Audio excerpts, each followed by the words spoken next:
మంచి ప్రయోగం ఇక్కడ జరుగుతోంది అని నేను వస్తున్నప్పుడు మా జయబాబు చెప్పాడు. వివరాలు తెలియవు.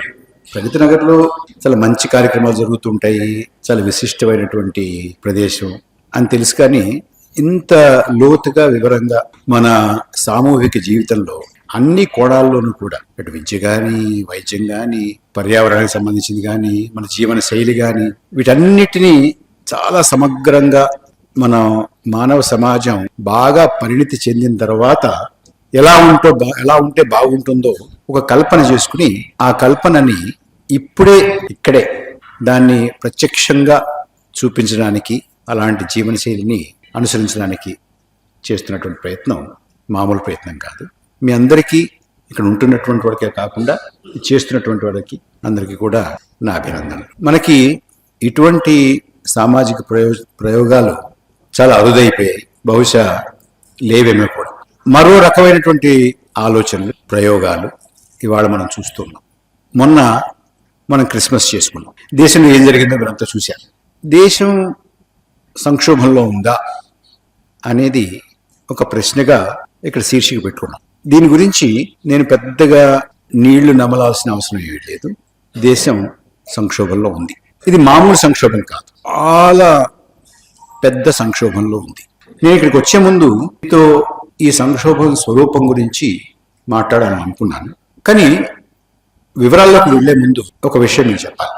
ఈ సంక్షోభాన్ని అర్థం చేసుకుని, ఈ సంక్షోభాన్ని ఆపి, మన సమాజాన్ని ఈ సంక్షోభంలో నుంచి బయట పడేయడానికి మనం కృషి చేయకపోతే, ఆ సంక్షోభంలోంచి బయటపడేటటువంటి ప్రయత్నం వచ్చే కొన్ని మాసాల్లోనే, సంవత్సరాలు కూడా కాదు, మాసాల్లోనే అది సఫలీకృతం కాకపోతే మళ్ళీ మనం ఇలాంటి సమావేశాలు పెట్టుకుని ఇక్కడ కూర్చుని మాట్లాడుకుంటాము అనేటటువంటి ఆశని వదిలేసుకోవాలి. ఇందులో ఏమీ సందేహం లేదు. నేను ఇలా అంటే నా మిత్రులు కొంతమంది, నువ్వు ఊరికే ప్రతీదీ చాలా గోరంతలు కొండంతలు చేసి చెప్తున్నట్టుగా ఉంది, ఏముంది సంక్షోభం అంటూ ఉంటారు. వారు అన్నది దాని గురించి కూడా కొంచెం ఆలోచించాను. నిజంగా లేనిదేదో చిన్నదాన్ని నేను భూతద్దంలో పెట్టి చూస్తున్నానా? దాని గురించి ఆలోచించిన తర్వాత నాకు చాలా స్పష్టంగా తేలింది ఏమిటంటే, నిజానికి నేను అనుకున్న దానికన్నా కూడా మరింత ఎక్కువ సంక్షోభంలో దేశం ఉంది అని. ఎందుకు అంత సంక్షోభంలో ఉంది అని నేను అంటున్నాను అనేది మీ ముందు ఉంచుతాను. దాని ముందు ఇంకొక విషయం చెప్పాలి. మామూలుగా మనలాంటి వాళ్ళలో ఒక నమ్మకం ఏముంటుందంటే, ప్రపంచంలో చాలా చోట్ల సంక్షోభాలు వస్తాయి, ప్రజాస్వామ్యం హతమైపోతుంది, నియంతలు వస్తారు, మిలిటరీ వాళ్ళు వస్తారు, ఎక్కడో అవుతుంది, కానీ మన దగ్గర అవ్వదండి. భారతదేశంలో అవ్వదు. పెద్ద దేశం ఇది. భారతదేశంలో ఎక్కడ ఎందుకు అవుతుంది? అవ్వదు. భారతదేశంలో అయినా కూడా ఎక్కడైనా అవుతుందేమో, అక్కడక్కడ. దేశం మొత్తం మీద అవ్వదు. దేశం మొత్తం మీద అయినా అవ్వకపోయినా మన రాష్ట్రంలో అవ్వదు, మన ప్రగతి నగర్లో అవ్వదు. మనం గొప్పవాళ్ళం కదా. ఇది ఒక మూఢనమ్మకం, నాది కాదు అది. మామూలుగా మనకి ఎలా ఉంటుందంటే, నేను చిన్నప్పుడు అనుకుంటుండేవాడిని, మా ఊళ్ళో చిన్నప్పుడు వీళ్ళు పోతున్నప్పుడు నేను అనుకునేవాడిని, వాడు నాన్న పోయాడు, వీళ్ళ అమ్మ పోయింది, వీళ్ళ మామయ్య పోయి, వాళ్ళ తాతయ్య పోయాడు, మా నాన్న పోడు, మా అమ్మ పోదు, మా మామయ్య పోడు, మా తాతయ్య పోడు. ఎవడు తాత పోతాడు, ఎవడు నాన్న పోతాడు, ఎవడు మావయ్య పోతాడు, మా నాన్న ఎందుకు పోతాడు అనుకునేవాడిని. చివరికి ఓ రోజు మా నాన్నగారు పోయారు. అప్పుడు అనిపించింది, అమ్మో మా నాన్న కూడా పోతాడు. మహాభారతంలో మీరందరూ వినే ఉంటారు, యక్ష ప్రశ్నలోని ఒక ఉదంతం ఉంటుంది. ధర్మరాజు తమ్ముళ్ళు పంపుతాడు సరస్సు దగ్గరికి, ఏదో నీళ్లు ఉన్నట్టున్నాయి, తీసుకురండి అని. ఒకటి తర్వాత ఒకడు పెడుతుంటారు, వెళ్ళినవాడు రాడు. అందరూ వెళ్ళిన తర్వాత ధర్మరాజు కూర్చుని ఉంటాడు, భీముడు, అర్జునుడు, నకులుడు, సహదేవుడు రాడు. ఇక చివరికి చూసి దాహం వేస్తోంది, ఈయనే పెడతాడు. ఈయన పెడితే ఇంత బలవంతులు, ఇంత వీరులు, వీళ్ళందరూ కూడా మూర్ఛపోయి కింద పడుకుంటారు చెరువు దగ్గర. ఏమిటి వీళ్ళని ఓడించి మూర్ఛపోయేలా చేసినటువంటి ఎవడా అని అటు ఇటు చూస్తుంటే పైనుంచి ఒక యక్షుడు మాట్లాడతాడు, ఏ ఆశ్చర్యపోకయ్యా, ఇది నాది ఈ సరస్సు, వీడు వచ్చి నీళ్లు తీసుకుంటుంటే నేను ఆపాను. ఆపితే చాలా పొగరమొత్తనంగా మాట్లాడారు. యుద్ధం చేశాను, వాళ్ళు ఓడించాను అని చెప్పి పడున్నారు. సరే, నువ్వు వీళ్ళని విడిపించుకుని నీళ్ళు కావాలంతే, కానీ నీకు కావాల్సింది మంచిది ఇస్తాను, కానీ నేను అడిగిన ప్రశ్నలకు సమాధానాలు చెప్పు, నాకు తృప్తికరంగా చెప్పు అని అంటాడు. అది ఎక్స్ప్రెస్. అది చాలా అడుగుతాడు. అందులో నాకు బాగా నా మనసును హత్తుకున్నటువంటి ప్రశ్న, దానికి సమాధానం మీకు చెప్తాను. ప్రపంచంలో అన్నిటికన్నా అత్యంత ఆశ్చర్యకరమైనటువంటి విషయం ఏమిటి అని ధర్మరాజుని యక్షుడు అడుగుతాడు. ధర్మరాజు దానికి సమాధానం ఇస్తాడు. అహణి అహణి భూతాని గచ్చంతి యమాలయం శేషా స్థావరమిచ్చంతి కిమాశ్చర్యం అతః పరం. ప్రతి క్షణం కూడా ఎవరో ఒకటి పోతూ ఉంటాడు, యమాలయానికి పోతుంటాడు. అహణి అహణి భూతాని గచ్చంతి యమాలయం. శేష ఉన్నవాళ్ళు మేము శాశ్వతం అనుకుంటూ ఉంటారు. ఇంతకన్నా ఆశ్చర్యం ఏముంది? ఏదో నైజీరియాలో జరుగుతుంది, ఆఫ్రికాలో జరుగుతుంది, పాకిస్తాన్లో జరుగుతుంది, బంగ్లాదేశ్లో జరుగుతుంది, వియత్నాంలో జరుగుతుంది, చైనాలో జరుగుతుంది. మనకు జరగదండి. ఇది అదే కోవకు చెందినటువంటి. మనకి ఏమీ జరగదు అనుకున్నంత ఆశ్చర్యం ఇంకోటి లేదు. జరుగుతుంటే కనపడుతూ ఉండగా. పూర్వం ప్రజాస్వామ్యం ఎలా హతమయ్యేదంటే రాత్రికి రాత్రి ఆ మిలిటరీ జనరల్ మరొకళ్ళు గబగబా వచ్చి ప్రెసిడెంట్ ని, ప్రైమ్ మినిస్టర్ ని అరెస్ట్ చేసి, పార్లమెంట్ మెంబర్లు అందరినీ అరెస్ట్ చేసి లోపలేసి, పార్లమెంట్ బిల్డింగ్ ని ఆక్రమించుకుని, రేడియో స్టేషన్ పట్టుకుని, టెలివిజన్ స్టేషన్ పట్టుకుని ఒక ప్రకటన చేసేవాడు. మొత్తం అన్ని రద్దు చేసేసాం, ప్రజాస్వామ్యం లేదు, ఏం లేదు, ఈ దేశం చాలా అల్లకల్లోలంగా ఉంది. ఈ అల్లకల్లోలం అంతటినీ కూడా అణిచేసిన తర్వాత, నెమ్మదిగా శాంతి భద్రతలన్నీ పునరుద్ధరించిన తర్వాత, అప్పుడు కొన్నాళ్ళ తర్వాత ఎన్నికలు పెడతాం, అంతవరకు సైనిక ప్రభుత్వం అనేవాళ్ళు. రాత్రి అయిపోయింది. ఇప్పుడు అలా ఉంటుంది. ఆ రోజులు పోయాయి. 60s, 70s, 80s జరుగుతుండేవి. ఇప్పుడు నెమ్మదిగా మన కళ్ళ ముందే ఇది తీసేసి, అది తీసేసి, మనకు తెలియదు. ఇంతే కదా అనుకుంటుంటాం. ఇంతే కదా అనుకుంటూ ఉంటే ఎంతవరకు వెళ్తుందంటే ఇది మామూలే కదా అనిపిస్తూ ఉంటుంది. ఎంత మామూలే కదా అనిపిస్తుందంటే, భారత ప్రధాన న్యాయమూర్తి కోర్టులో కూర్చున్నాడండి. ఆయన మీదకి ఒక చెప్పేసాడండి ఒకడు. అనుకున్నావా? తిరగబడ్డావా? రోడ్డు మీదకి వెళ్ళావా? అరిచావా? నిరసన తెలిపావా? సమ్మెలు చేసావా? లాయర్లు చేశారా? లా విద్యార్థులు చేశారా? మళ్ళా చదువుకునే వాళ్ళని చేశావా? పోనీ పూర్వ జడ్జీలు చేశారా? ఒక్కడు బయటికి రాలేదండి. 150 కోట్ల మనుషులు ఉన్నటువంటి దేశంలో పట్టుమని 10 మంది కూడా వచ్చి, ఏంట్రా మన ప్రధాన న్యాయమూర్తి కోర్టులో కూర్చుంటే ఆయన చెప్పేస్తావా? ఏంటి అన్యాయం అన్నావా? ప్రధానమంత్రి మాట్లాడాడా? మంత్రులు మాట్లాడారా? ఎంపీలు మాట్లాడారా? నార్మల్. ఓకే. మణిపూర్ అనే ఒక రాష్ట్రం ఉందండి. అక్కడ 2 ఏళ్ల నుంచి తగులుతోందండి. రాష్ట్రం అంతా తగులుతుంది. ఆడవారిని నగ్నంగా ఊరేగించారండి. మనకేంటి? What is there? నార్మలే కదా. పెట్రోల్ ఎంతండి? గ్యాస్ ఎంత? మామూలే, పర్వాలేదు. డాలర్ ఎంతండి? బయట కొంటే మామూలే, పర్వాలేదు. 147 మంది ఎంపీలు సస్పెండ్ చేసి ఒక 6, 7, 8, 10 బిల్లులు పాస్ చేశారండి. ఇట్స్ ఓకే, పర్వాలేదు.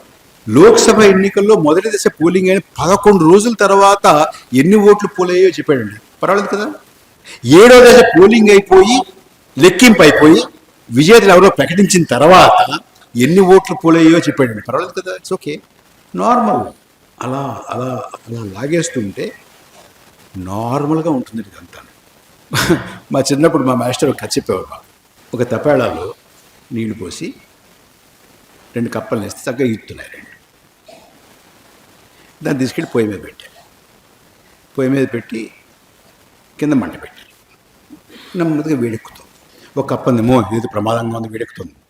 ఇంకో చక్కగా వెచ్చగా బాగుంది. ఎంత బాగుంది. ఊరి పెద్దానికి ఏదో శంకించడమే నీ పని తప్ప ఇంకోటి కనపట్టలేదు నీకు అసలు. ఎంత బాగుంది, చక్కగా ఉంది. అన్నీ యాప్లు వచ్చేసాయి మనకి. కొబ్బరి బొండం కూడా కొన్నా కూడా జేబులో డబ్బులు ఫోన్ ఇలా అంటే వాడికి వస్తుంది. మనకి ప్రోగ్రెస్ అయిపోతుంది. అంత డిజిటల్ అయిపోతుంది ఇండియా అంతా. నీకు కనపట్లేదు, ఏం కనపట్లేదు. ఊరికే వేడెక్కుతుంది అంటే ఏంటి? చక్కగా చక్కగా ఎంత ఎంత బాగా జరుగుతుంది. మనం ఇంకొంచెం వేడెక్కింది. కాసేపటికి వేడెక్కుతుంది. ఊరుకోవయ్యా, ప్రతిదానికి వ్యక్తం. మనం ఇప్పుడు 4వ అతిపెద్ద ఆర్థిక వ్యవస్థ మనం. ఏం కనపట్లేదా? వెచ్చగా చక్కగా బాగుంది. ఇందాక మీద బాగుంది, అంతకుముందు చల్లగా ఉండేది, బాగుంది. అలా అలా అలా అలా అనుకుంటూ వాదోపవాదాలు చేసుకుంటూ 4వ ఆర్థిక వ్యవస్థ అంటే ఏమిటి, ఎంత వచ్చిందా, అంత వచ్చిందా, ఇదంతా అంటూ ఉంటే ఇంకా వీడికి ఇంకా వీడికి ఇంకా వీడికి రెండు మాడిపోయాయండి. నార్మల్ అనుకుంటే మనకి ఏం జరుగుతుందంటే మాడిపోవడం జరుగుతుంది. కొంచెం ఏదో ప్రమాదంగా ఉందిరా బాబు అనే నాలాంటి వాళ్ళని కాస్త వినండి. ఏదో వెచ్చగా ఉందని మాత్రం అనుకోవద్దు. ఇది కొంప ముంచుతుంది. ధరలు విపరీతంగా పెరుగుతున్నాయి. ఆ మధ్య నన్ను ఎవరు అడిగారండి, ఆర్థిక పరిస్థితి మీద ప్రభుత్వం శ్వేతపత్రం ఇచ్చింది చూసారా? చూడు నాయన, ఆర్థిక పరిస్థితి మీద శ్వేతపత్రం వచ్చే వరకు నేను ఆగాల్సిన అవసరం లేదు. నేను ప్రతి వారం బజార్ వెళ్ళి కూరగాయలు కొనుక్కుంటాను. కూరగాయలు కొనుక్కున్న తర్వాత ఆ కూరగాయల అమ్మేటువంటి ఆవిడ నాకు శ్వేతపత్రం ఇస్తుంది. అలాగే నేను నెల నెలా వెళ్ళి బాలాజీ సూపర్ మార్కెట్లో నా కిరాణా సరుకులు కొనుక్కుంటాను. నేను కిరాణా సరుకులు కొనుక్కుని అయిపోయిన తర్వాత ఆ కౌంటర్లో కూర్చున్న ఆయన నాకు శ్వేతపత్రం ఇస్తాడు. నాకు వారానికో శ్వేతపత్రం, నెలకో శ్వేతపత్రం వస్తుంది. నెలకి 5 శ్వేతపత్రాల దగ్గర ఉంటాయి. భారతదేశ ఆర్థిక వ్యవస్థ ఎలా ఉందో తెలియజేసేవి. నేను ప్రభుత్వం చెప్పేంతవరకు ఆగక్కర్లేదని చెప్పాను. ధరలు పెరుగుతున్నాయా? ధరలు పెరుగుతున్నాయా అంటే నెహ్రూ గారు ఉన్నప్పుడు ఎంత ఉంది, ఇవాళ ఎంత ఉంది అంటలేదండి. 2 నెలల క్రితం, 3 నెలల క్రితం, 6 నెలల క్రితం, 8 నెలల క్రితానికి ఇవాళకి నార్మల్ అయిపోయింది. మనకి వాళ్ళ దేశంలో, ఇంకా మన రాష్ట్రంలో మొదలవలేదు కానీ 12 రాష్ట్రాల్లో స్పెషల్ ఇంటెన్సివ్ రివ్యూ అని జరుగుతుందండి. వాటర్ లిస్ట్లని రివైజ్ చేస్తున్నారు. రివైజ్ చేయడానికి ఏమిటి కారణం చెప్పారు? చాలామంది చనిపోయిన వాళ్ళ పేర్లు ఇంకా ఉన్నాయండి. ఇక్కడి షిఫ్ట్ అయిపోయిన వాళ్ళ పేర్లు ఉన్నాయండి. అసలు ఇక్కడ ఉండట్లేదండి, వాళ్ళ పేర్లు ఉన్నాయండి. SAD అంటారు, SADD, shifted, absentee, dead and duplicate. ఒకే పేరు 4 చోట్ల ఉన్నాయండి, SADD. ఓకే సార్, చనిపోయిన వాళ్ళ పేర్లు తీసేస్తామంటే నాకైతే అభ్యంతరం లేదు. మరి మీకు ఏమన్నా అభ్యంతరం ఉందో నాకు తెలియదు. ఉండట్లేదు అన్న వాళ్ళ పేరు తీసేయాలి కదా, తీసేయాలి. షిఫ్ట్ అయిపోయిన వాళ్ళ పేరు తీయాలి కదా, తీయాలి. ఒకే పేరు మీద 4, 5, 6, 10, 12 ఓట్లు ఉన్నాయనుకోండి, తీయాలి కదా, తీయాలి. ఏం అభ్యంతరం లేదు. కానీ ఇవాళ ఆ పని జరుగుతుందా? కారణం అదే చెప్తున్నారు, కారణం అదే. కానీ ఏం జరుగుతోంది అనేది మీకు కొంచెం వివరించే ముందు, ఇది ఎందుకు చేస్తున్నారు, ఎలా చేస్తున్నారు, దాని గురించి ఒక నిమిషం చెప్తాను మీతోటి. సమ్మరీ రివిజన్ అంటారు, SSR, స్పెషల్ సమ్మరీ రివిజన్. మామూలుగా ప్రతి సంవత్సరం జరుగుతుందండి. ముఖ్యంగా మొన్న బీహార్లో కూడా SIR అయింది కదా. బీహార్లో కూడా లోక్సభ ఎన్నికలు అయిపోయిన తర్వాత, జూన్లో ఎన్నికలు అయిపోయాయి మనకి. 24 అక్టోబర్ నుంచో నవంబర్ నుంచో మొదలుకుని 25 జనవరి వరకు SSR జరిగింది. SSR అయిపోయిన తర్వాత election commission decided to conduct SIR, special intensive revision చేద్దామని నిర్ణయించారు. ఎందుకు చేస్తున్నారా మీరు? SSR అయిపోయింది కదా, ఎందుకు చేస్తున్నారు అంటే వారు ఒక సమాధానం చెప్పారు.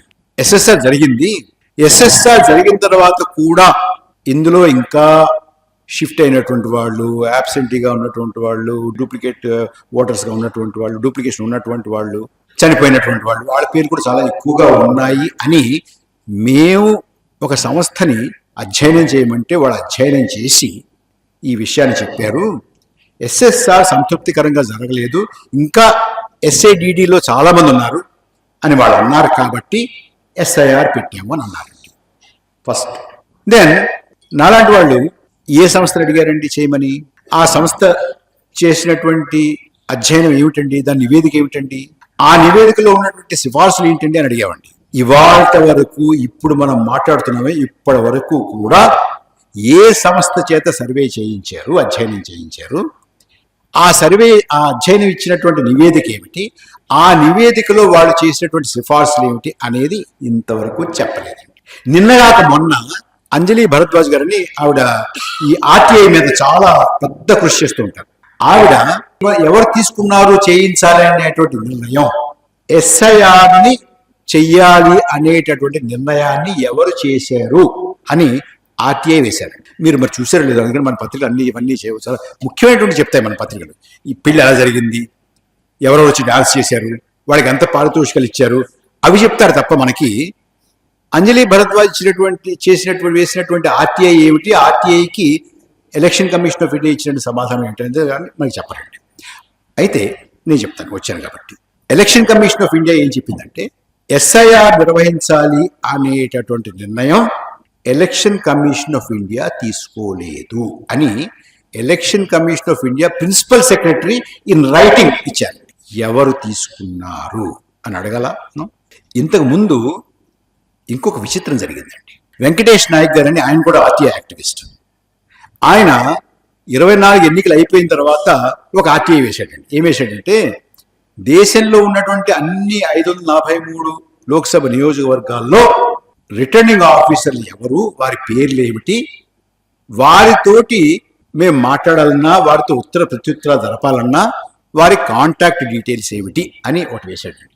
2 రోజుల క్రితం అంజలి భరద్వాజ్ ఇచ్చినటువంటి ఆర్టీఐకి ఎలక్షన్ కమిషన్ తీసుకోలేదు నిర్ణయం ఇచ్చారండి. ఎవరు తీసుకున్నారు? ఈ షిఫ్టెడ్, యాబ్సెంట్, డెడ్, డూప్లికేట్ వాటర్లు తీస్తామన్నారండి. ఇంకొక ప్రచారం కూడా జరిగింది. మీకు తెలుసో తెలీదు, ఎలక్షన్ కమిషన్ ఆఫ్ ఇండియా మనం వెళ్ళొచ్చు, వెళ్ళేవాళ్ళం, అడిగేవాళ్ళం, సమాధానం చెప్పేవాళ్ళు. కొంచెం నాలాంటి చిన్నవాడు వెళ్తేనేమో assistant election commissioner, deputy election commissioner కలిసేవాడు. కొంచెం ఇలాంటి పెద్దవాళ్ళు ఎవరైనా వెళ్తేనేమో చీఫ్ ఎలక్షన్ కమిషనర్ కూడా కలిసేవాడు, సమాధానం చెప్పేవాడు. ఇప్పుడు మీరు ఢిల్లీలో ఎలక్షన్ కమిషన్ ఆఫీసు నిర్వాచన సదనం ఉంటుంది. అక్కడికి వెళ్ళి ఏదైనా అడగాలన్నా, విజ్ఞప్తి పత్రం ఇవ్వాలన్నా అక్కడికి వెళ్ళి ఆ గేట్ పక్కన ఒక చిన్న రంధ్రం కింద ఉంటుందండి. మనం కాగితం పట్టుకెళ్ళి అందులో పెట్టామనుకోండి, అవతల నుంచి ఆ కాగితాన్ని ఇలా తీసుకున్నట్టుగా మనకు అనిపిస్తే మనం చేయి వెనక్కి తీస్తాం అన్నమాట. లేదు అంటే మనం ఇచ్చినట్టు విజ్ఞాపన పత్రం ఇచ్చినట్టు లెక్క. అంతేగాని ఎవరో మిమ్మల్ని కలవడం కానీ, ఆ తీసుకున్నవాడు ముఖం ఏంటో మనకు కనపడడం కానీ ఏమీ లేదు. మీరు ఎన్ని ఈమెయిల్స్ ఇచ్చినా, ఎన్ని ఉత్తరాలు రాసినా ఒక్కదానికి కూడా సమాధానం ఉండదు ఈ రోజు. అలాంటి ఎలక్షన్ కమిషన్ ఆఫ్ ఇండియా వారంతటా వారు మాట్లాడకుండా సోర్సెస్ అంటారు. సోర్సెస్ ఇలా అన్నారు, అభిజ్ఞ వర్గాల పోగొట్టాన్ని వాడు వచ్చినప్పుడు వాళ్ళు మాటికి ఏం చెప్తున్నారంటే అనేక లక్షల మంది, వేల మంది చొరబాటుదారులు విదేశాల నుంచి వచ్చి ఇక్కడ ఉంటున్నారు, వాళ్ళు ఓట్లేసేస్తున్నారు, మన ప్రజాస్వామ్యాన్ని తారుమారు చేసేస్తున్నారు, కలుషితం చేసేస్తున్నారు, వాళ్ళని ఏరేయడానికి ఈ స్పెషల్ ఇంటెన్సివ్ రివ్యూ పట్టుకొచ్చాము అని చెప్తున్నారండి. చెప్తూ వచ్చారు సోర్సెస్. దెన్ సరే ఏదో చేస్తున్నారు, కింద మీద పడుతున్నారు. ఒకసారి అకస్మాత్తుగా బీహార్లో జరుగుతున్నటువంటి ఎస్ఐఆర్లో 65 లక్షల మంది ఓటర్లను తొలగించారు అనే వార్త ఎలక్షన్ కమిషన్ నుంచి వచ్చిందండి. ఎవరు వాళ్ళు, ఎవరిని తొలగించారు, ఎందుకు తొలగించారు, మన అందరికీ వస్తుంది కదా అనుమానం, ప్రశ్న. ఎవరు వాళ్ళు, ఎందుకు తొలగించారు, కారణం ఏమిటి, వాళ్ళ పేర్లు ఏమిటి, ఏ నియోజకవర్గంలో ఎంతమంది, మేమేమీ చెప్పాల్సిన అవసరం లేదు అన్నారండి. 67 లక్షల మందిని తొలగించినటువంటి ఎలక్షన్ కమిషన్ ఆఫ్ ఇండియా ఎవరిని తొలగించారు, వారి పేర్లు ఏమిటి, ఎందుకు తొలగించారు, ఎక్కడ వాళ్ళని తొలగించారు అని మేం చెప్పాల్సిన అవసరం లేదు అన్నారండి. చనిపోయిన వాళ్ళు తొలగించాము అన్నారండి. సరే మనలాంటి వాళ్ళు ఎవరో ఊరుకోరు, కొంతమంది ఊరుకోరు కదా, వాళ్ళు ఏమైనా సరే పేర్లు చెప్పాలి అని సుప్రీంకోర్టులో ఒక వ్యాజ్యం వేశారు. సుప్రీంకోర్టు ఎందుకు చెప్పరు చెప్పండి అంటే చెప్పడానికి వీలు లేదండి, అవసరం లేదండి, మా రూల్స్ లేదండి చెప్పాలని అంటున్నారు. ఏమిటి రూల్స్ అండి, ఎవరిని తొలగించారో చెప్పడం. ఎలక్షన్ కమిషన్ మాన్యువల్లో ఎవరి ఓటైనా తీస్తుంటే ఆ ఓటు ఎవరు తీస్తున్నారో వారికి నోటీస్ ఇవ్వాల్సినటువంటి అవసరం ఉంది అనేది చాలా స్పష్టంగా ఎన్నికల మాన్యువల్లో ఉందండి, ఎన్నికల కమిషన్ మాన్యువల్. అయినా కూడా వాళ్ళు బుకాయించారండి. బుకాయిస్తే రిపీటెడ్గా బుకాయించినా కూడా సుప్రీంకోర్టు చెప్పవయ్యా బాబు చెప్పండి అన్నారండి, తప్పలేదు. కానీ ఎన్నికల సంఘంలో కూర్చున్నటువంటి వాళ్ళు తెలివైన వాళ్ళు, మామూలు వాళ్ళు కాదు. ఒకేసారి ఇంతమంది తొలగించేవాళ్ళు పెద్ద లిస్ట్ ఇచ్చారనుకోండి, నువ్వు ఇక్కడ హైదరాబాద్లోను, ప్రగతి నగర్లోను, లేకపోతే కుక్కటిపల్లిలోనో, లేకపోతే నరసాపురంలోనో, లేకపోతే పాలకొల్లోనో, తణుకులోనో, లేదా గుంటూరులో కూర్చుని మనంతా చూసి ఎవరెవరు అనుకుంటాం కదా, ఒకేసారి ఇస్తే అది కుదరదు కదా, అది చేయకూడదు కదా, చేస్తే ఇబ్బంది కదా. వాళ్ళు ఏం చేశారంటే ఏ బూత్ నుంచి తొలగించామో ఆ బూత్లో ఆ తొలగించిన వాళ్ళ పేర్లు పెడతాము అన్నారండి. అంటే ఏమిటి? 67 లక్షల మంది బీహార్లో ఉన్నటువంటి కొన్ని వేల బూత్స్లో ఒక్కొక్క బూత్లో ఆ బూత్లో ఉంటాయండి అంతే. అంటే ఆ ఊళ్ళో ఆ ప్యాట్లో ఉన్నటువంటి వాళ్ళకి మాత్రమే తెలుస్తుంది, ఇంకెవ్వరికి తెలియడానికి వీల్లేదు. అంతే కదా. సమాచారం ఇచ్చినట్టు ఉంటుంది, ఎందుకు ఉపయోగపడదు. అయినా కూడా పట్టువదలని విక్రమార్కులు ఉంటారు దేశంలో. వాళ్ళు ఇవన్నీ పట్టుకుని ఒకచోట కూర్చుని ఇవన్నీ ఒకచోట రాసుకుని 67 లక్షల మందిని తీసేశారు అని లిస్టు పెట్టుకుంటే ఒట్టేసి చెప్తారు. ఒక్కడంటే ఒక్కడి పేరు ఎదురుగుండా ఇతను కానీ ఈమె కానీ విదేశీయురాలు చొరబాటుదారు అంచేత తీసేవనేది లేదండి. అప్పటి వరకు పెద్ద ప్రచారం, లక్షల మంది వేల మంది అని. మరి ఎవరండి వారు? లేదు. ఒకడేమో రోహింగ్యా అంటాడు, ఒకడేమో బంగ్లాదేశ్ అంటాడు, వాడు ఇంకోటి అంటాడు, వాడు ఇంకోటి అంటాడు. ఒక్కళ్ళంటే ఒక్కళ్ళు లేరండి. పైగా కొంతమంది చనిపోయారు అని పెట్టారండి. అలాంటి వాళ్ళు 15 మందిని తీసుకొచ్చి సుప్రీంకోర్టులో నుంచోబెట్టి ఏమండి మేము చనిపోయాము అని చెప్పి ఓట్లు తీసేశారండి, మేము ఇంకా బతికే ఉన్నామని చెప్పారు వాళ్ళు. ఇది ఎన్నికల సంఘం చేసినటువంటి special intensive revision. Election commission ఇంకో విషయం చెప్పింది.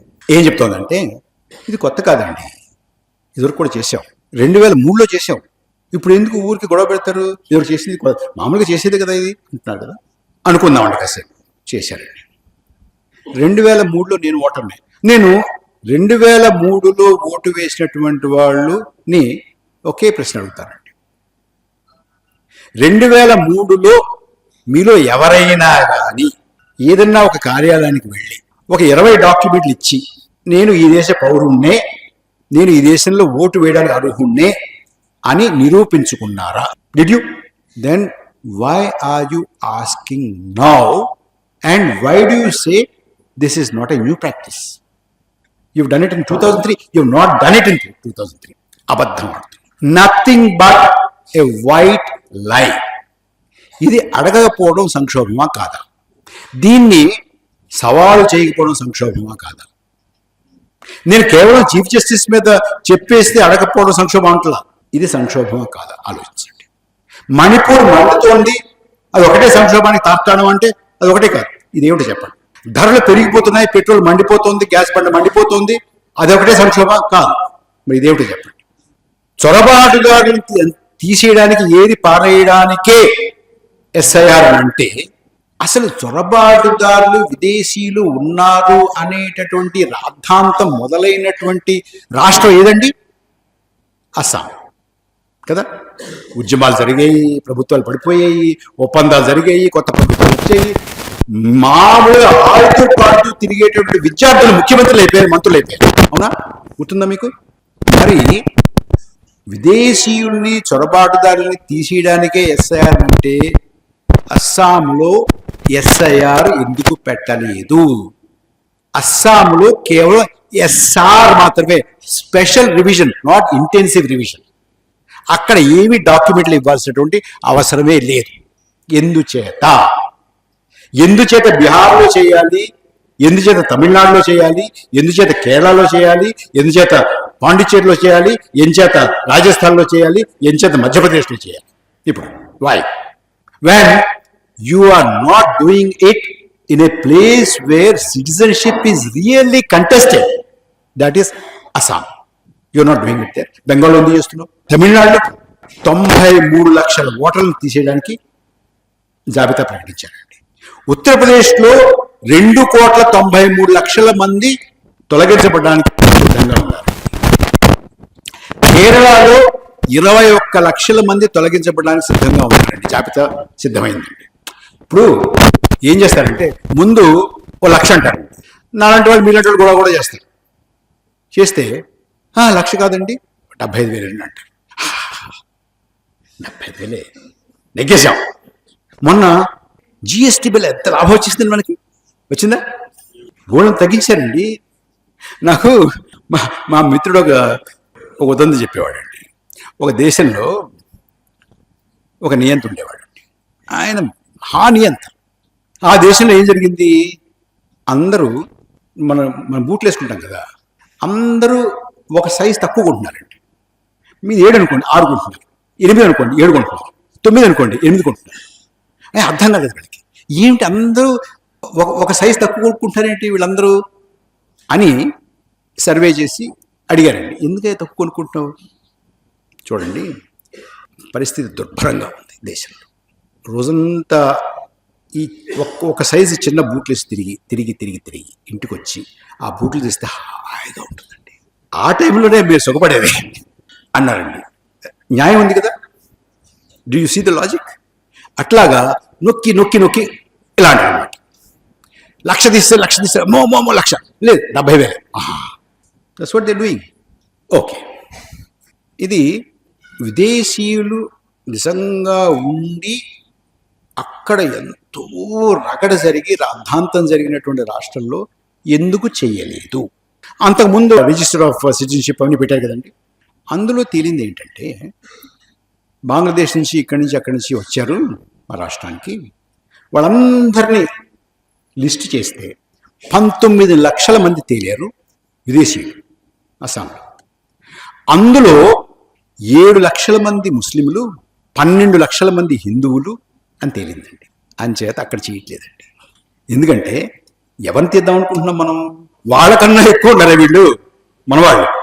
అంచేత అక్కడ వద్దు, మిగతా చూద్దాం. అంతేనా? ఇంకా కారణం ఉంది. నా అనుమానం మరి వారికి తెలియాలి.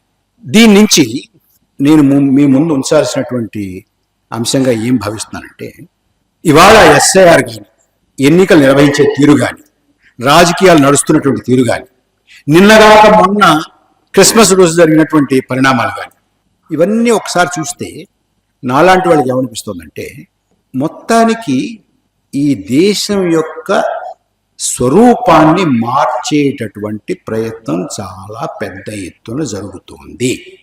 Why do I say it? ఈ మాట ఎందుకు అంటానంటే, ఇది గంభీరంగా అంటున్నాను, అనాలోచితంగా అంటలేదు. దీని వెనకాల ఆలోచన, పరిశీలన చేసిన తర్వాత నేను ఈ మాట అంటున్నాను. ఒక్కసారి వెనక్కిడదాం. భారతదేశం 47లో స్వాతంత్రం తెచ్చుకుంది. 46 నుంచి మనకి రాజ్యాంగ సభ పనిచేయడం మొదలుపెట్టింది.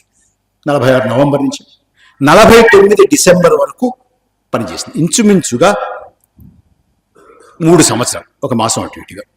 ఈ 3 సంవత్సరాలు రాజ్యాంగ సభలో ఏం మాట్లాడుకున్నారు? దానికి వెళ్లే ముందు మీకు విషయం చెప్పాలి.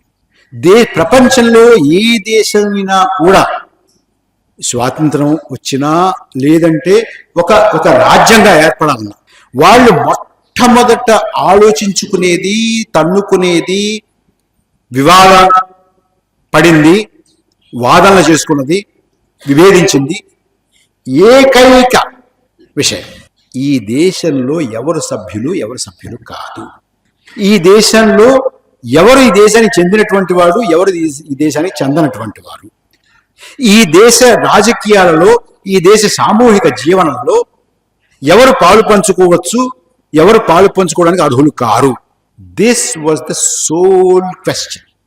What was the answer? అన్ని దేశాలు, అది 15వ శతాబ్దం నుంచి మొదలయ్యి నిన్న మొన్న ఏర్పడినటువంటి దేశాల వరకు సమాధానం ఏమిటంటే, నా మతానికి చెందిన వాళ్ళు ఈ దేశంలో ఉండాలి, నా భాష మాట్లాడేవాళ్ళు ఈ దేశంలో ఉండాలి, నాగరికతకు చెందినటువంటి వాళ్ళు ఈ దేశంలో ఉండాలి, నా రంగు వాడు ఈ దేశంలో ఉండాలి. అంతే కదా? ఏ నేషన్ స్టేట్, రాజ్యం ఉంటుంది. రాజ్యంలో ఉండేటువంటి జాతి ఏమిటి? జాతీయ రాజ్యాలు కదా, నేషన్ అండ్ స్టేట్. ఈ నేషన్లో ఎవరు ఉండాలి? ఒకే భాష, లేదా ఒకే మతం, లేదా ఒకే సంస్కృతి, లేదంటే ఒకే రంగు. అంతే కదా? That was the principle. అలా కానేటువంటి వాళ్ళు ఈ దేశంలో ఉండడానికి వీలు లేదు. ఒకవేళ ఉంటే పడుండండి, హక్కుల గురించి మాట్లాడద్దు, ఓటు గురించి మాట్లాడకు, ఏమి అడక్కు, ఇచ్చింది పుచ్చుకో, నోరు మూసు కూర్చో. ఒప్పుకుంటావా? ఒప్పుకుంటా, ఉండు. ఒప్పుకోవా? పో, బయటికి పో. బయటికి పోవా? పోకపోతే ఊచకోత. అయిందా? అమెరికా దగ్గర నుంచి, యూరోప్ దగ్గర నుంచి, నిన్న మొన్న రువాండా దగ్గర నుంచి, ఇప్పుడు జరుగుతున్న ఇజ్రాయెల్ దగ్గర నుంచి ఏం జరుగుతుంది అంటే, నాకు సంబంధించినటువంటి వాడు నా దేశంలో నా సరిహద్దుల్లో ఉండడానికి వీల్లేదు, పోతావా పో, లేదా చంపేస్తాం. చంపేశారా? నగోర్నో కరబాగ్ కానీ, హంగరీ కానీ, ఇప్పుడు ఇజ్రాయెల్లో కానీ, అంతకుముందు అమెరికాలో కానీ, ఫ్రాన్స్లో కానీ, జర్మనీలో కానీ ఏం జరిగింది? ఇదే జరిగింది కదండి. భారతదేశం మహానుభావులు, దేశం స్వాతంత్రం వచ్చింది. ఎవరు ఉండాలి? ఇక్కడ ఎవరుంటే వాళ్ళు ఉండాలంతే. ఏ రకమైన ఆంక్షలు లేవు. మతం అక్కర్లేదు, భాష అక్కర్లేదు, చదువుకున్నాడా లేదా అవసరం లేదు, ఆస్తి ఉందా లేదా అవసరం లేదు, పన్ను కడుతున్నారా లేదా అవసరం లేదు, కులమా అక్కర్లేదు, నాగరికత అక్కర్లేదు, ఏమి అవసరం లేదు. ఈ దేశంలో ఎవరుంటే వాళ్ళు నా వాళ్ళే అన్న ఏకైక దేశం భారతదేశం. పైగా ఎప్పుడు దేశం మండిపోతున్నటువంటి టైంలో, దేశం విడిపోయినటువంటి సమయంలో, మత ప్రాతిపదికన విడిపోయినటువంటి సమయంలో, అటు నుంచి ఇటు, ఇటు నుంచి అటు శవాలుగా వస్తున్నటువంటి సమయంలో, కాందేశీకుల ఆహాకారాల మధ్య తలకాయ తెగిపోయిన వాళ్ళు ఒకళ్ళు, చేయి తెగిపోయిన ఒకళ్ళు, కన్ను పోయిన వాళ్ళు ఒకళ్ళు, కాలిపోయిన వాళ్ళు ఒకళ్ళు, కుంటుకుంటూ ఏడుస్తూ వచ్చి నన్ను అక్కడ చంపేశారు అన్నటువంటి వాళ్ళు, నా ఆస్తులు పోయాయి అన్నటువంటి వాళ్ళు ఉన్నటువంటి సమయంలో, ప్రభుత్వంలో కూడా పనిచేసినటువంటి పెద్దలు, ముఖ్యులు రాజ్యాంగ సభలో కూడా ఉండి వీళ్ళందరూ ఏం జరుగుతుందో తెలుసుకుని, అప్పుడు ఇంకా దేశం ఒకటిగా ఇంకా ఉంటుందా లేదా కూడా తెలియదు ఎవరికి. కాశ్మీర్ ఉంటుందా లేదా, హైదరాబాద్ ఉంటుందా లేదా, జునాగఢ్ ఉంటుందా లేదా, ఈ సంస్థానాలని మనలో కలుస్తాయా లేదా ఇంకా తెలియదు. ఈ సభ జరుగుతుండగానే పాకిస్తాన్ నుంచి కాశ్మీర్ మీద యుద్ధం జరిగిందా 48లో. అయినా కూడా ఆ సభలో ఎవరైనా నుంచుని ఈ దేశం హిందువులదే, మరొకరికి స్థానం లేదు అంటే అందరూ చప్పటి కొట్టేవాళ్ళు. దేశం అంతా కనీసం ఈ శిబిరాల్లో ఉన్నటువంటి కొట్టేవాళ్ళ. ఇంతకన్నా కూడా పెద్ద పెద్ద హిందూ హృదయ సామ్రాట్లు అయిపోయేవాడు కదా ఆ రోజుల్లో. కానీ నో, ఈ దేశం క్రీడ్ అది కాదు, దిస్ బిలాంగ్స్ టు ఎవ్రీబడి అన్న దేశం ఏదైనా ప్రపంచంలో ఉంటే అది భారతదేశం మాత్రమే. మిగతా దేశాల్లో రక్తపాతాలు జరిగాయి. ఈ దేశంలో ఎవరు పౌరులు, ఎవరికి ఓటు ఉండాలి అనే దాని మీద అరక్షణం కూడా మాట్లాడలేదు. మనం మాట్లాడాల్సిన అవసరం మనకు కలగలేదు, ఆ ఆలోచన రాలేదు. మీకు ఇంకో విషయం తెలుసుకోలేదు, election commission of India is not a creature of the constitution of India. Election commission started its work under the constituent assembly secretariat. ఈ దేశంలో ఉన్న వాళ్ళందరూ ఈ దేశ సభ్యులే. ఈ దేశంలో ఉన్న వాళ్ళందరూ మన సరిహద్దుల్లో ఉన్న వాళ్ళందరికీ ఏ రకమైన వివక్ష లేకుండా అందరికీ ఓటు హక్కు ఉంటుంది అని నిర్ణయించింది మనమే. మీకు తెలుసో తెలీదో, అమెరికాలో కూడా ఎప్పుడు ఇచ్చారండి నల్లవారికి ఓటు హక్కు? 64లో ఇచ్చారు మొట్టమొదటిసారి వారు ఓటు హక్కు వినియోగించుకున్నది. ఇదంతా ఎందుకు చెప్పాను? అక్కడ యూరోప్లోను, ఆఫ్రికాలోను, ఏషియాలోను, అమెరికాలోను మన దేశానికి ఎవరు చెందుతారు, ఎవరు చెందరు అని తర్జన భర్జనలు చేసుకుని చెందనటువంటి వారిని గెంటేయడం కానీ ఊచకోత కోయడం కానీ చేశారు. ఇప్పుడు దాన్ని ఇక్కడికి పట్టుకొస్తున్నారు. ఇవాళ ఎస్ఐఆర్ పేరు మీద జరుగుతున్నటువంటిది రక్తపాతం లేకుండా చేసేటటువంటి నరమేధం, ఇంకోటి కాదు. It is a bloodless political genocide, nothing else. దీన్ని మీరేదో చొరబాటుని తీస్తున్నారు, లేకపోతే చనిపోయిన వాళ్ళు తీస్తున్నారు, లేకపోతే డూప్లికేట్ ఉన్నటువంటి వాళ్ళు తీస్తున్నారు, లేకపోతే ఇక్కడ లేనిటువంటి వాళ్ళు తీస్తున్నారు, ఇక్కడ షిఫ్ట్ అయిపోయిన వాళ్ళు తీస్తారు అనేటటువంటి భ్రమలో మాత్రం దయచేసి ఉండకండి. దిస్ ఈస్ నథింగ్ బట్ రక్తపాతం లేకుండా చేసేటటువంటి రాజకీయ నరమేధమే ఎస్ఐఆర్. మరి ఏం చేసాం మనం 3 సంవత్సరాలు ఏం చేసాం తెలుసా అండి? ఈ దేశంలో న్యాయాన్ని ఎలా స్థాపించాలి, సామాజిక న్యాయాన్ని, రాజకీయ న్యాయాన్ని, ఆర్థికపరమైన న్యాయాన్ని ఎలాగా ఈ దేశంలో నెలకొల్పాలి, సమానతని ఎలా నెలకొల్పాలి, సౌభ్రాతృత్వాన్ని ఎలా నెలకొల్పాలి, స్వేచ్ఛని ఎలా నెలకొల్పాలి, లౌకికవాదాన్ని ఎలా నెలకొల్పాలి, ఇది మనం చేసిన తర్జన భర్జన. అంతేగాని వాడు తోలు రంగేంటి, వాడి మతం ఏంటి, వాడి కులం ఏంటి, వాడి భాష ఏంటి, వాడి సంస్కృతి ఏంటి. No, that was not our concern. Our concern was how to ensure liberty, equality, fraternity and justice. This was our concern. మీరు కాన్స్టిట్యూంట్ అసెంబ్లీ డిబేట్స్ చూస్తే మొత్తం డిబేట్లో ఇదే ఇదే ఇదే, పేజీ తర్వాత పేజీ, స్పీకర్ తర్వాత స్పీకరు, వక్త తర్వాత వక్త, తీర్మానం తర్వాత తీర్మానం. ఏంటి అంటే ఇది. ఎంత గొప్ప దేశం అండి. మామూలుగా ఎక్కడైనా అయిందా? అవలేదు. ఇవాళ దాన్ని తిరగదోడి ఎవడు ఈ దేశంలో ఉండాలి, ఏ మతాన్ని అవలంబించాలి, ఏ భాష మాట్లాడాలి, ఏ తిండి తినాలి, ఏ బట్టలు వేసుకోవాలి అనేది మొదలుపెట్టారంటే ఇది ఏం జరుగుతుంది దేశం? ఇది సంక్షోభమా కాదా? సంక్షోభం. ఇది ఇవాళ జరుగుతుంది. డెమోక్రసీ, మనం డెమోక్రసీలో ఇంకా పెద్ద దశకి వెళ్ళిపోయాం. ఆ దశ ఏమిటంటే మామూలుగా డెమోక్రసీలో, ప్రజాస్వామ్యంలో ఓటర్లు ప్రభుత్వంలో ఎవరు ఉండాలి అని నిర్ణయిస్తారండి, అంతే కదా. కానీ ఇవాళ ప్రభుత్వంలో ఉన్న వాళ్ళు ఓటర్లుగా ఎవరు ఉండాలి అని నిర్ణయిస్తున్నారండి. That is SIR. మీరు బొట్టు గిట్టు మీరు ఉండొచ్చు, పర్వాలేదు. అమ్మో ఇది డేంజర్. నీ పేరేంటి? అదా, నో అని తీసేస్తారు. ఎందుకు తీస్తారు చెప్పడు, ఎవరిని తీస్తారు చెప్పడు, వాడి సంజాయిషి నోటీస్ ఇవ్వడు, తీసి పారేస్తారు. ఎవరు నిర్ణయించారు ఎస్ఐఆర్ చేయాలి? మాకు తెలియదు, మేము నిర్ణయించాలి. ఏ సంస్థ అధ్యయనం చేసింది? మాకు తెలియదు, మేము చెప్పం. ఎవరిని తీస్తారో మేము చెప్పం, ఎందుకు తీస్తారో మేము చెప్పం, జాబితా ఇవ్వండి మేము చెప్పం, మేము ఇవ్వం. ఎందుకు జరుగుతోంది అని అంటే ఇందుకే జరుగుతోంది.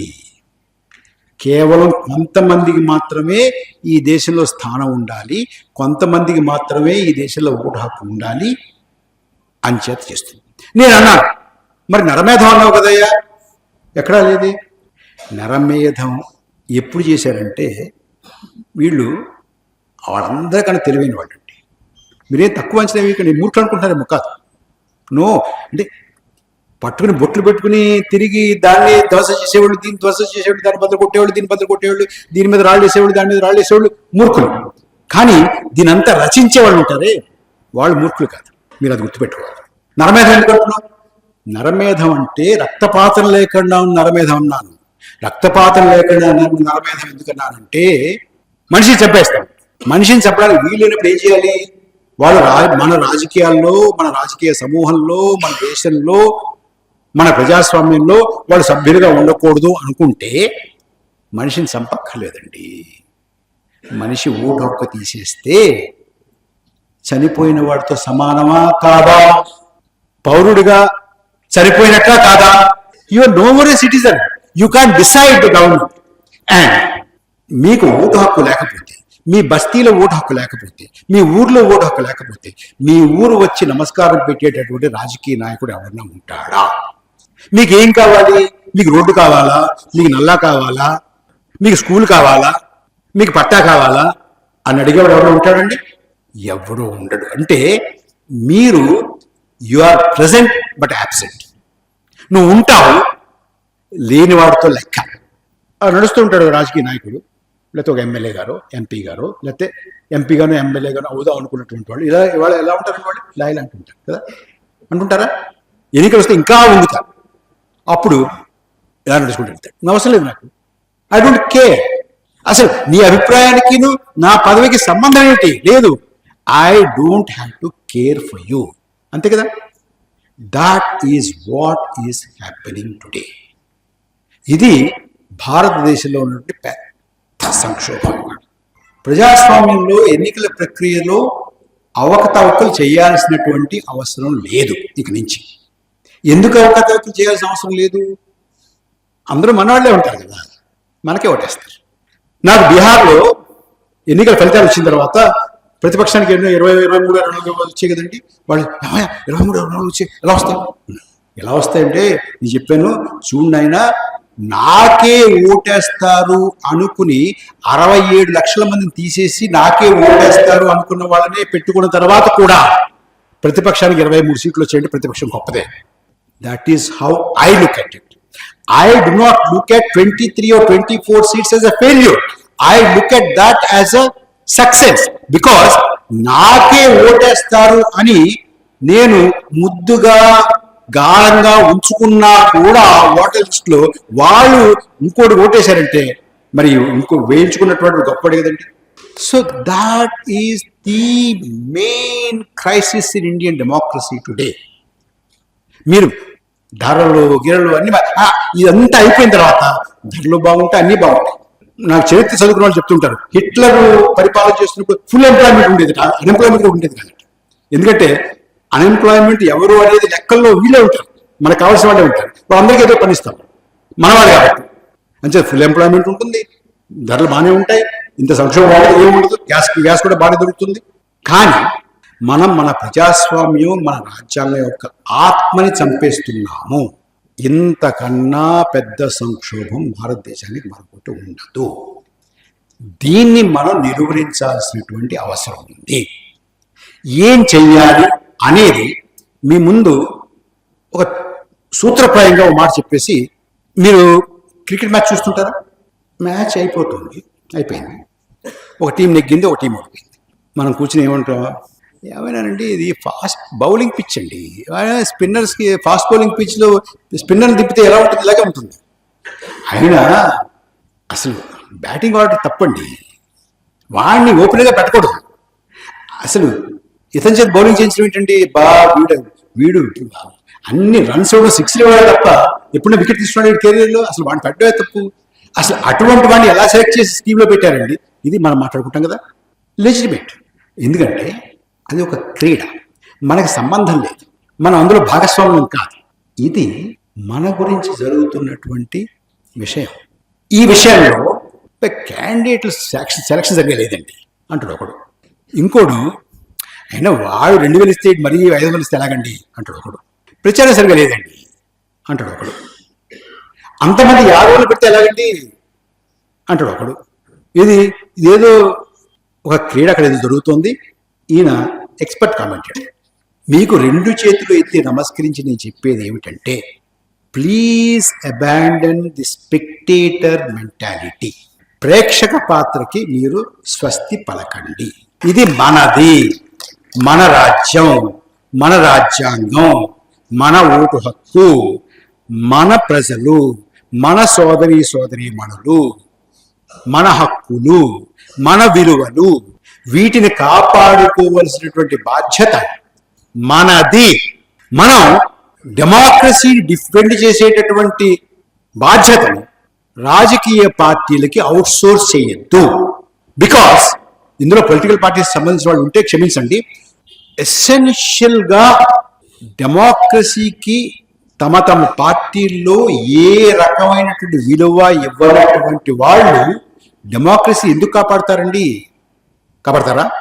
నాకు ఏదో 1-2 మినహాయింపులు ఇక్కడ అక్కడ పక్కన పెడితే దేశంలో ఉన్నటువంటి రాజకీయ పక్షాల్లో వీరు డెమోక్రాటిక్ అండి, వీళ్ళని నమ్మచ్చు అని చెప్పండి, ఉన్నారా? సో బాధ్యత ఎవరిది? మంది, అవునా? We have to defend, we have to call out, we have to expose. ఫేస్బుక్లో ఉతికి పారడం కాదు, a feet on the ground peaceful agitation to stop this and to roll it back and to reclaim our democracy, our constitution and our core values.